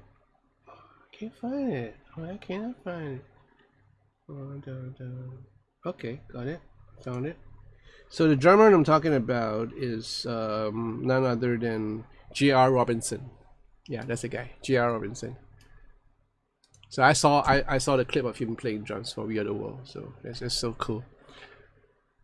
Chris Walker, El Giro. Oh, he's great. El Giro is such a great singer. Yeah, so many people. Yes, Max. So many people have left us. Yeah, recently, you know, we saw the passing of Carl Weathers. Yeah, the actor.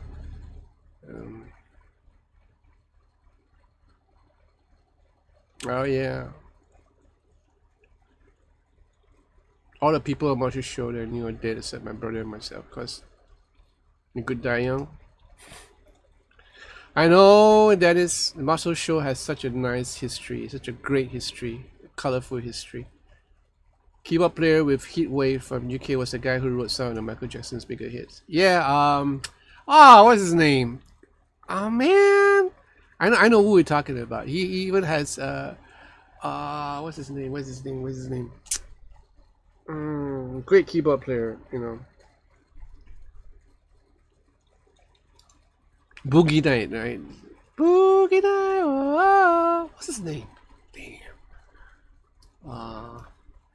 No, I can't let it go. I gotta find out. I'm a fan of his keyboard playing and his vocals. He's got some really good. Rod Temperton. Yeah, that's the guy. Incredible musician. That's right, Carlos. Yeah, Rod Temperton. Okay, last one, and then I'm off to bed. Thank you guys for keeping me company on this Sunday, or rather it's Monday morning. It's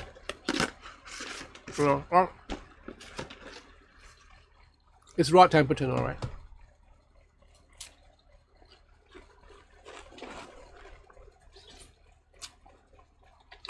Very different world. For some of you guys at Orient, probably you do not know. Hi Cristiano, come está? Grazie mille. In the 80s, things were so different because there was no handphone. There is handphones, big ones that you can kill someone with it. It's like this big, huge walkie-talkie kind of handphone. Not a lot of us can afford it. I didn't have a handphone back then in the 80s.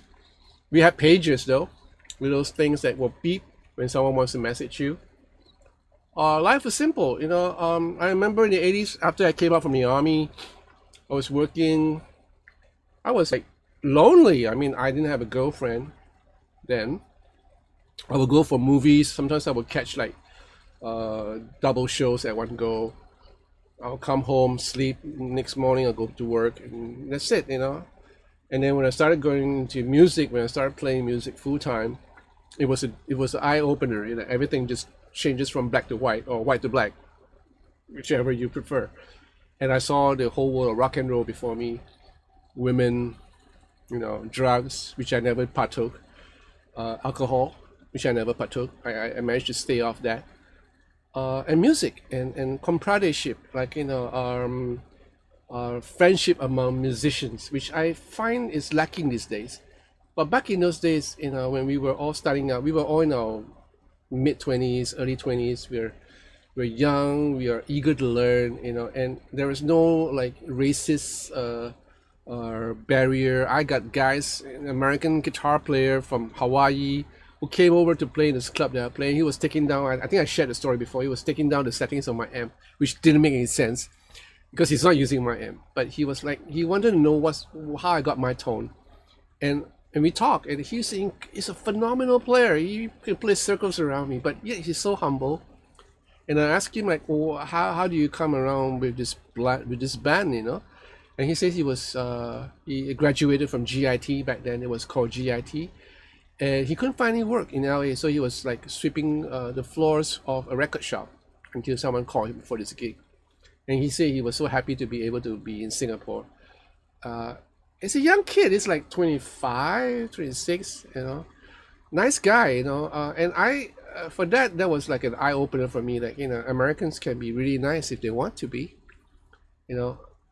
Well, you guys are all nice, I know, but I've had my fair share of really arrogant Americans, and foreigners, including Brits, you know. But the Brits that I met in Singapore are mostly okay. There are those that are really a-holes, you know. I somehow am blessed to be kept away from them anyway. But they were so nice. There was no racial discrimination of any sort. Blacks, whites, browns, you know. We got together as musicians, as a family back then, because I was playing this big club where they brought in a whole lot of bands from everywhere. And we would sit and talk music and just hang around, you know, and just have a good time as brothers. I miss those times, you know. Even among our local musicians, we would hang around after work. We would go to Denny's. Remember this place called Denny's, Dennys? I'm sure you Americans will know. We used to have a couple of Denny's in Singapore, and they were open like 24 hours. So after the gig, you know, after our nightly gig, we would retire there to Denny's, have our supper and coffee, and we would talk for hours until daybreak. You know, and what do we talk about? Gadgets, like pedals. You know, what sort of pedals are you using, and how do you get that sound? What's your pedals chain like? And we would draw diagrams on the napkins. Oh, this is how my pedal chain goes. And about techniques, you know, how do you get that chicka chicka sound? You know, how you play funk. And we share knowledge. There was no like, oh, I'm not going to teach you stuff because, you know, they're so insecure. No, none of it. I miss those times. You know, I really miss those times where we can be musicians. And granted that most of us couldn't read to save our lives, but we got a couple of musicians who know how to read, who knows theory, but they're not like, you know, they're not behaving as if they're God or anything like that. They are willing to share certain theological theory-based ideas with us.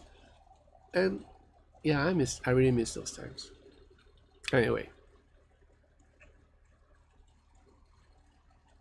Now I have the munchies for some finger sticker. Remember? Yeah, this brick-sized Motorola phones, and you know who are the guys who own these phones? All the gangsters from Chinatown. We have a Chinatown in Singapore. I mean, it's ironical, but but these guys will have all these big phones, Pages, yeah.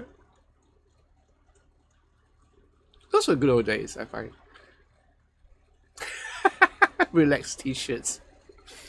When I started, phones were nailed to the wall. If you want to talk to someone, you had to go and see someone. I know. Guitar gear back in the 80s was precious to have, rare to come by and to buy. Denny's networking, yeah. I was sometimes the only white guy in the club, but I learned a lot of music. It was a different era for certain. Yeah, way better times, Darren. Way better times. I mean, I hung around with the blacks, great musicians. They could play and dance and sing at the same time. I'm glad, dude. I mean, I wish, and the bands that I was playing in, we were no slouch. We did all sorts of stuff. We danced, we act, we had skits. And we're not just a band that plays music.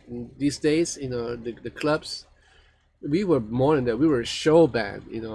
I could dance. Yeah, don't look at me. I could dance, and I could play and dance at the same time. And we would sometimes, and we would act out skits and stuff like that. So it's fun.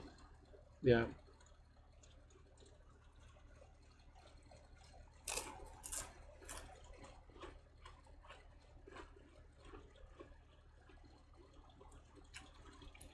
These days, when I get around with people, we have a meal. Sometimes you get this one dude who looks at his phone all the time, and it will piss me off because I'm going like, here we are, a couple of old farts, and we don't spend a lot of time together, and we have this opportunity to sit down for a meal. Why are you looking at your phone? And we're not talking about old farts these days. Young kids, they are so into their phones that it pains me to see them that way, that they are bonded. They are like, a big slave to this contraction that they have before them. Back then, we didn't have that. We didn't have that bondage, in ways, because we were free to talk to people. Like what Daniel said, if I need to talk to someone, I will go up to them and visit them. And that's what we did last time. It's a different world that we lived in back then. Violence was part of the whole environment because later on, and back in the late 80s, I was playing in those Chinese clubs, and there's a lot of drinking going on, hot liquor, and people get drunk. There'll be bouncers. There'll be some violence. I'm not afraid to share with you guys. There was one time when I was working in one of these clubs. This was probably like back in 87 or 88. And it was after my set, and I packed up my guitar. I had my guitar slung over my shoulder. I was walking to the lift, and we had this club that is on the second floor, big Chinese club. A lot of people hang out there, including some gangsters and whatever. And these places used to have hostesses, girls that sit with you and chat with you, and later on, if you need to bring them out for supper or any other stuff, you can do it, and then you have to pay the mama san and stuff like that. They're not outright prostitutes or call girls, they're just hostesses, so they reserve the right not to go out with you if they want to, and a lot of them are pretty, real pretty. So we always have drunken customers that comes in, and then they have this rivalry and stuff like that. I don't know what rich people are. They think differently back then. So I was going back, and I had to take a lift down to the car park, and from there I would grab a cab. I wasn't driving at that time, so I had my guitar slung on. I was walking to the lift, and there comes this customer, kind of pissed drunk, hanging on to a hostess who's trying to guide him to the lift. And I was in the lift, and the guy's trying to touch her and all over the place, but I didn't want to know. I was just looking at the door and I want to get out of there. As I step out of the lift, as the lift door opened, I step out the lift. Lo and behold, I see like 5, 6 fellas, burly fellas, and I kind of step out of the way, and they came and grabbed this guy, and the hostess was screaming at the top of her lungs, but she knew enough to not scream too loud. And these 5 guys brought this drunken guy out into the car park in a tarmac, and they started stabbing him. Um, I can never forget the sound of a guy being stabbed. Flesh against metal. And then they started kicking him, stabbing him, and the last thing that they did was to kick him in the head. And I see him on the tarmac. He was bleeding all over the place, probably a dozen or maybe half a dozen knife wounds. I just stood there. I didn't know what to do, so I kind of like, okay, I just walk off, grab a cab, and I went home. I didn't sleep well that night, but I knew enough not to look at that person's face as I was about to leave. And the next day, I came to work, and they were saying that, oh, he went. This guy was hospitalized. The ambulance came and all that. Whether he's alive or dead, I do not know. But half a dozen stab wound. I don't know how anyone could survive that. So there was violence, definitely, in the clubs. There was one club that I played early on in the 85, 84, where this ex-cop, undercover cop, opened up his revolver. God, so freaky. There's a lot of crazy people back then. And he's probably been drinking too much, so he took out his service revolver and just fired a shot into the ceiling. But that was it. There was no mass shooting or any sort. Not. So a little bit of excitement, and then of course there were gang clashes. Rival gangs with pipes and knives and long parangs. We call them parangs because these are used to chop jungle bushes and all that. So they're really sharp. And they'll have gang fights and stuff like that. That was the 80s. A lot of violence. I would come to work and I would take the lift. This is in a different club. I'll come to work to a lift, and I find that, hey, the lift is different because like everything is covered up with kind of mattresses like covering.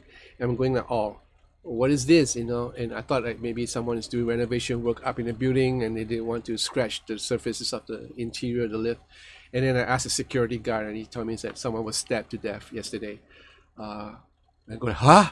And there was another club upstairs, and this guy, it's a young guy, and he was in the army, and he was passing off some remarks about the food that he was having, like it's a club, but they were serving like tidbits. And he was passing some slight remarks about the food that they were served, and the cook, was so angry, he came out with a butcher knife and started stabbing him, and he kind of staggered with his friend to the lift, and he was like bleeding all over. And later on, we took a peek at what they were covering up. There was a whole lot of blood. Again, poor young guy, young life robbed, stabbed to death. There was another occasion where I went to work and I saw blood trails. Blood trails, right across the floor. I was about to drink my coffee. I was going for a coffee, and there was this blood trail.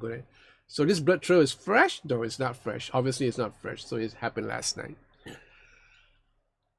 That's the 80s, man. Yeah.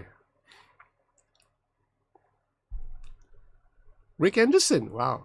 Oh, really? The Tubes? I love the Tubes.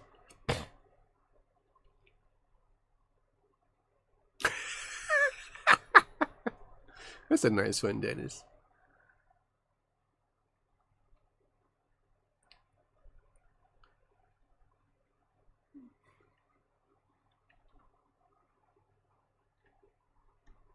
Oh yeah, Vicious. Very different, The vibe was different. The fashion was different. We used to have mullets, right? We used to like gel up our hair, really a whole lot of gel. We wanted to go for the punk look, but yet we were kind of confused to head for the punk. It's just like Michael Jackson in the Beat It video. Like he's like deciding whether to go punk or rock or R&B. So we were all stuck in that sort of a fashion mixture in a way. And I remember you used to go shopping for boots, to wear on stage. We would never be caught dead wearing them in the public. But yet, some of us actually take buses to work wearing our full outfit. I would not dare to do it. I leave my outfits in a club. So I'll just go there in my regular jeans and I'll change. But some of my friends would just go to work in a bus, and he's wearing all. That's really brave of them. I always admire them. And the rehearsals, like lots and lots of rehearsals, whether it's at home or in the clubs, in the band. Lots of music to hear and learn. And the gears, right? Someone was talking about gear and the guitars that we have. The guitars that we would, with once a week, I would head down to the music shop and I would look at the guitars and I go, wow, this is so nice, but it's so out of reach. Guitar Les Paul, a Gibson Les Paul back then would just cost really, really not so much as today. It's really affordable. I can actually buy it if I save up enough, but I didn't want to buy because it's like, why should I buy a Les Paul when I need to buy a Strat? I wanted to have something like what Steve Lukather would use, like what Michael Landau would use. So I will always look for Strats and look at a couple of Ibanez because they're affordable. Couldn't afford a Fender back then. And like today, that's a good advantage of today. You have Harley Benton, you have some of the affordable brands like Yamaha Pacifica at one time was really affordable. But back then, Pacificas was not your go-to guitars back then. Most people will look for Ibanez. Ibanez was the hottest selling guitars back then. And the hottest selling pedals are the Boss pedals. That's all I know. The Ibanez was a close second, right? But Ibanez guitars were selling like hotcakes. And PVs, PV guitars. So Yamaha guitars, some of the old Japanese make Yamaha guitars, which also cost a bump, but they sell well. And we would experiment with Floyd Rose systems. Some of us couldn't live without Floyd Rose. Gauges of strings, 08s, 09s, 10s, whatever. Later on, as we transgressed towards the 90s, I started to dabble in guitar synths, guitar synthesizers. What can we do? And back then, in the 90s, I was out of the club scene. I was in the studio, so I was doing a lot of recording. And this whole recording scene more or less kind of changes everything. My concept of instruments and everything just kind of changes because I'll be looking for guitars that it's more viable for the studio rather for live playing. But I was playing live every now and then for some concerts and shows, but most of the time was spent in the studio. It was towards the end of the 90s that I started playing a whole lot of tours, but for the bulk of the 90s I was doing a whole lot of recording. And I got my hands on a Casino, I got my hands on 12 strings, the Taylor 12 string, the 510 series, the 12 strings, the 6 strings. I got my hands on a nice Warmoth guitars. I got my hands on a lot of lovely guitars. I own 2 Goldans, and I was always looking out for gears that would help me. That's the reason why I got the Mesa Boogie V-Twin. I use that quite a lot. I have the ARC.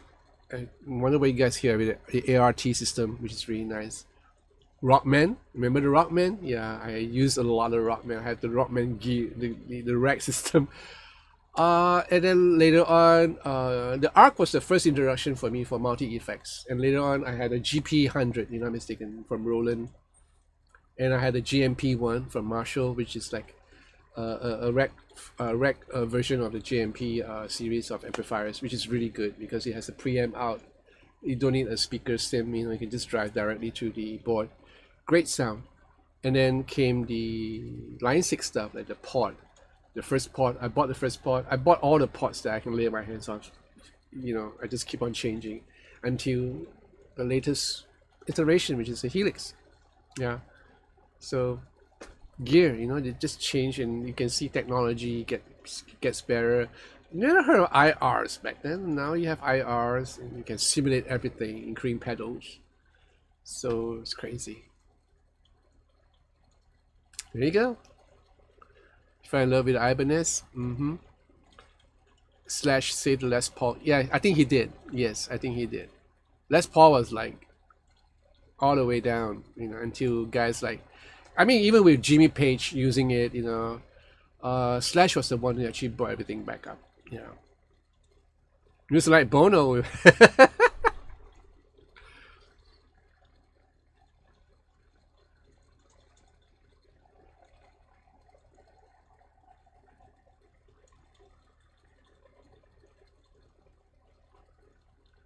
Yes, Max, you're very right. Yeah, you're very correct. They're made in Asia, but if you have the right QC, they are really well made.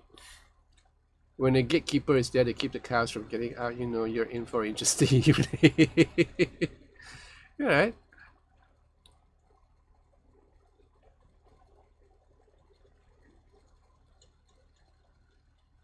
That's toasted. God bless you too. Sarah of North Wales. Wow. What do you think of the money for nothing guitar selling? I don't know. There'll be people who buys it because they're a fan of Mark Knopfler. Same thing with the guitars, from Jeff Beck or from Elvis for that matter. They will sell a ton for a ton of money because people are diehard fans, and they will buy it. I know, insane.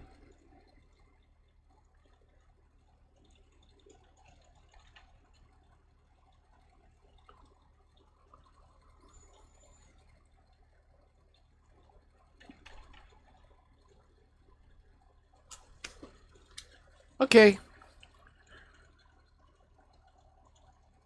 I had a great time tonight, reminiscing the past. Guys my age do that a lot of times. We think about, oh, back then.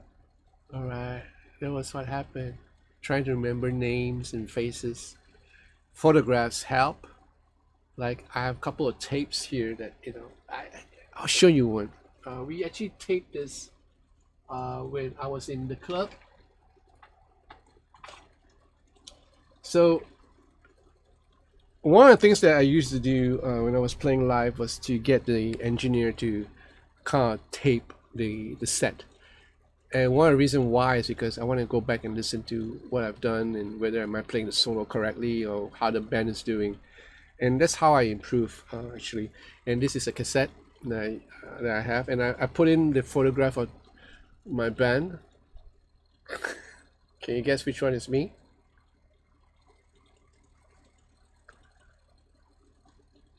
The hair, right? So the hair was like, this is so 80s. A couple of my guys look like Prince. A couple of us doesn't know who to belong or who to look like, right? So can you guess which one is me? So this cassette, okay, so some of you guys who don't know what's cassette, this is a cassette. This is how a cassette looks like, right?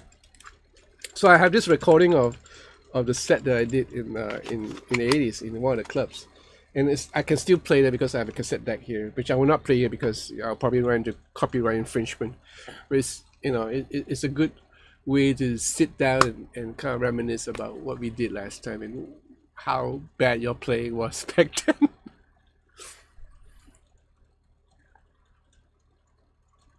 Mean mullet, all right. All right, Rex, you take care. The middle guy, you're right, the middle guy. All right, yellow shirt in the middle. Does it look yellow? So this is the guy. That's me. This is me. This is me. So young. I was like 25, if I'm not mistaken, or 26. Yeah. Oh yeah, cassette players. Like we, when it comes to like tapes, you have the first, of course, is the reel-to-reel tape, and then you have the the ones that you use in the cars. The Americans love it. What you call that? What's that format called? Someone help me here. I forgot what's the format called. Right, so it's like a tape machine, and you have it in most cars, and then it came down to cassette tapes, right? So cassette tape was the staple for many years. Only the more affluent will afford a reel-to-reel tape, And then after that, the vinyl was already going on. Vinyl records was already going on. And then from cassette tape, it went to mini disc. Remember mini disc? Oh no, for cassette tape, it went to something else. It went to um, CD, right? So that's where you're right. 8-track. Thank you, Darren. The 8-track. And then from cassette, it went to CD. So when the first time, when the CD first came out at that time, everybody was, including myself, I was like complaining like, it doesn't sound organic enough. Like everything is so clinical, right? And after the CD came the digital formats like the mini disc and DAT, DAT, digital audio tape. So it's still tape based, but it's digitally encoded and decoded. So it's still digital. Even in the studios, we were running like, the PCMs, we were running like analog 24, 16, whatever. And then we went to digital, and then we have like 48 tracks PCM, which is like digital, purely digital, but it's tape based. So it was running on that same format. And now I don't even see any CDs. Everything is like in the air, right? Everything is like MP3, FLAC, in a higher format. Different times, Nowadays, I don't even have my hands on a physical piece of music. We used to like able to handle a vinyl, and put it on the record player, or we used to handle a CD, and or a cassette tape. Nowadays, you can't even handle it because it's all in a computer somewhere, or in your iPhone, or in your phones. Technology, dude. Yeah. That's the problem I have finding music not CP rated, which is everything I know. Yeah, the 8-track was so popular back then, And I don't know, maybe it did sound a bit better. What do you guys think? I don't know. I remember I had my 4-track, my first 4-track recorder where I spent a whole lot of time in it, until the recording head just kind of gave up. It was a Tascam, I'm mistaken, a Tascam 4-track. I wrote my songs, did my first arrangements on it, yeah.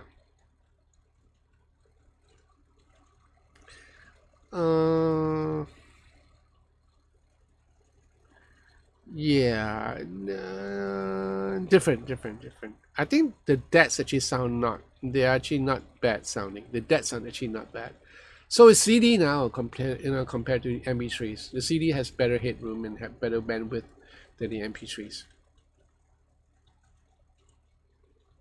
Oh yeah, because of the as long as you have wider tape space, you're gonna have better headroom, so better sound. Yes, that's true, Sarah. That's true. If you skip track, you miss other tracks completely. Oh yes, they're making a comeback. CD music actually sells like really nice portable record players. So I was so tempted to get one, but then I'm thinking I had no space to keep my vinyls. I threw away my vinyls years ago. And you need to maintain them. They're very different from CDs. CDs have a shelf life. I have a lot of CDs that are unplayable because of mold and and whatnot. But I keep them for, I don't know, for nostalgic reasons, I guess. Nostalgia. Yeah, a couple of CDs here that are like decades old, but I still keep them. I have Michael Learns to Rock. You remember the band Michael Learns to Rock? Yeah, I'm looking at the bunch of CD collections that I have, and this is just the tip of the iceberg. The bulk of it is right in the hall. I have this big, huge CD collection.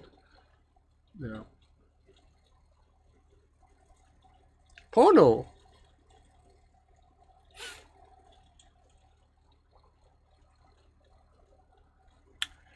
Anyway, I say I had to go like half an hour ago, so I really have to go. You guys take care.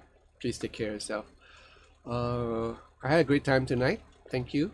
Nowhere? What? Nowhere, anywhere today. I made computer DVDs for porno. Wow, really? Oh, cool. I used to do cover versions of songs for karaoke, for you Americans. So we do minus ones. You know, we would do that. I would do productions of this, and then I'll get a singer that sounds quite like the original, and we have that on a separate track. So yeah, we used to do that. It was fun. It was fun. Yeah, 90s. Back in the 90s. Yep, Gregory. You guys take care. May God bless you. May God keep you very close. May God protect you wherever you are and your family. And may God bless you with due knowledge of music as you fiddle around with your guitar or whatever instruments that you prefer. But may the Holy Spirit grant you fresh knowledge, fresh intake, and fresh insight into what you like. And may God also give you wisdom in whatever decision that you're making in the coming days, weeks, or months. That you will seek Him first before you make any decision. That you would ask Him for guidance, and He will guide you. That I can vouch for that because I've asked Him for so many. I've asked Him for so many things in the past, and somehow He kind of like protected me and grant me wisdom as to how to handle certain situations. So I just pray that God will do the same for you guys out there. All right, and take care. Yeah, take care, guys. It was good. It was good. I had a good time. Bye bye.